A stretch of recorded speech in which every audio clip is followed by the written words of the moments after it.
नमस्कार, सुग्रणमध्ये तुम्हा सर्वांचं स्वागत। तर या अगोदर आपण चुलीवरचा झणझणीत बोंबील ही रेसिपी पाहिलेली आहे। त्याला तुम्ही खूप छान असा प्रतिसाद दिलात, त्याबद्दल तुमचं सर्वांचं आभारी आहे मी।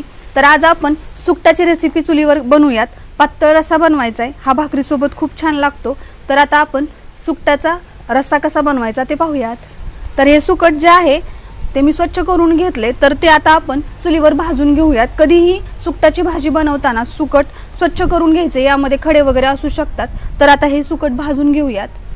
तर मी चुलीवर कढई ठेवलेली आहे, यामध्ये थोडंसं तेल टाकायचे, कारण हे आपण तेलामध्ये भाजून घेणार आहोत।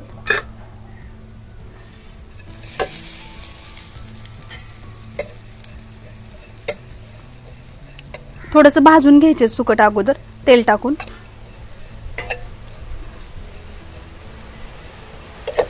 तर अशा पद्धतीने भाजून घेतले, तर आता हे काढून घेऊयात। तर हे भाजून घेतलेले सुकट जे आहे ते आपण पाण्याने स्वच्छ धुवून घेऊयात, म्हणजे यात जर खडे वगैरे असतील तर ते आपल्याला काढता येतील।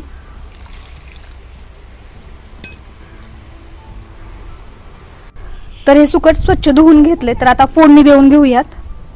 तर सुकटाची भाजी आता आपण बनवून घेऊयात। तर त्यासाठी अगोदर तेल टाकूयात, 2 चमचे तेल टाकलं तरी सुद्धा चालेल। तेल चांगलं तापलं की एक मोठा कांदा मी बारीक चिरून घेतलेला आहे,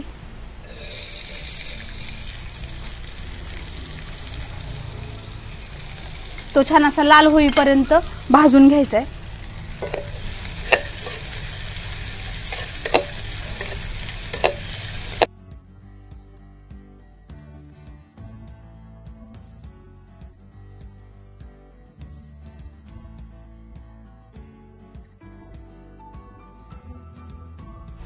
तर अशा पद्धतीने आपला कांदा थोडासा लालसर झालेला आहे। तर आता यामध्ये लसूण टाकून घेऊयात। लसूण बारीक पेस्ट करून घेतलंय मी। आता यामध्ये खोबऱ्याचं कूट, खोबऱ्याच्या कूटामुळे आपली भाजी छान अशी तयार होते। चिरलेली कोथिंबीर,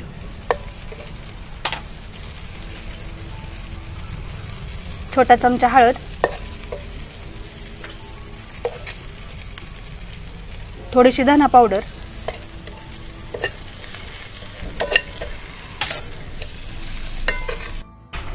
तर छान अशी आपली फोडणी बसलेली आहे। आता यामध्ये काळं तिखट, तर हे काळं तिखट मी घरी बनवलेले आहे।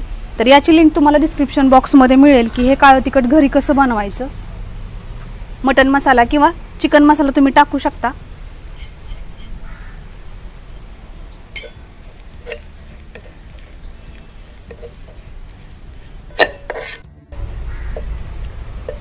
तर छान अशी आपली फोडणी तेलामध्ये परतून घ्यायची आहे, म्हणजे आपल्या भाजीला छान अशी चव येते।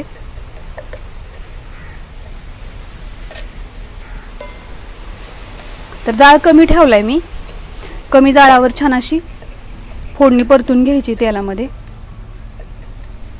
त्यामध्ये थोडंसं मीठ टाकून घेऊयात। तुम्ही नंतर मीठ टाकलं तरी सुद्धा चालेल, परंतु मी फोडणीमध्येच मीठ टाकते। आणि हे फुटाण्याचं पीठ, तर हे फुटाण्याचं पीठ कसं बनवायचं याची ही रेसिपी मी बनवलेली आहे, तर ती तुम्हाला डिस्क्रिप्शन बॉक्समध्ये मिळेल। हे छान असं एकत्र करून घ्यायचंय सगळं।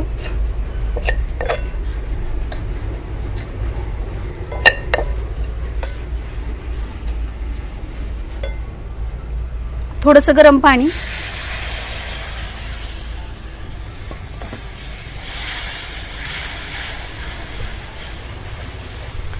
म्हणजे आपला मसाला छान असा चटचटला जाईल। तर या पद्धतीनं तेल सुटेपर्यंत आपण छान असा मसाला चटचटून देऊयात।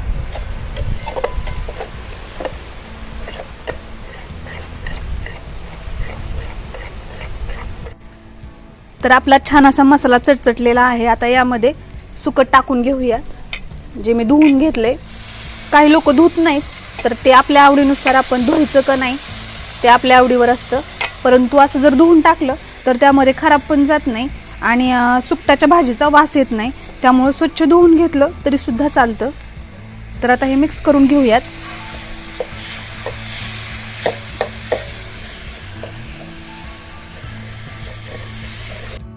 आता यामध्ये मी गरम पाणी करून घेतले। तर पातळ भाजीला गरम पाणी वापरलं म्हणजे चव चांगली येते आणि पटकन भाजी शिजली जाते आणि छान अशी तरी पण येते भाजीला। त्यामुळं कधीही पातळ भाजी करताना थोडंसं कोमट पाणी वापरायचे।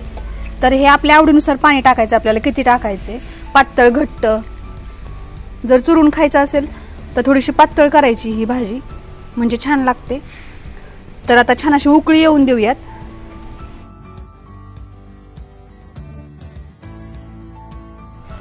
तर अशा पद्धतीनं आपलं चुलीवरचं झणझणीत असं सुकटाची पातळ भाजी रेडी आहे।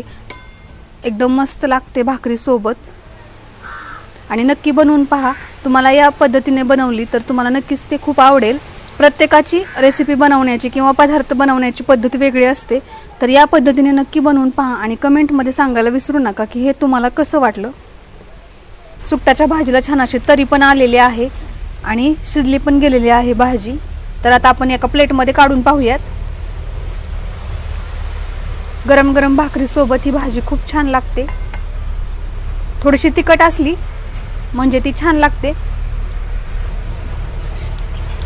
तर या पद्धतीने बघू शकता तुम्ही किती छान अशी आपली सुकटाची भाजी तयार झालेली आहे।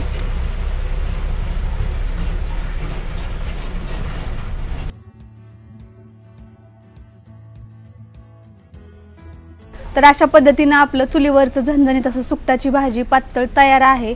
आणि तुम्ही अजूनही जर माझ्या चॅनलला सबस्क्राईब केलं नसेल तर प्लीज सबस्क्राईब करा, लाईक करा, शेअर करा आणि बेल आयकॉनलाही दाबा, म्हणजे तुम्हाला माझी प्रत्येक रेसिपी पाहता येईल। परत भेटूयात एका नव्या व्हिडिओ सोबत। तोपर्यंत माझ्यासोबत असेच नवनवीन पदार्थ बनवत राहा।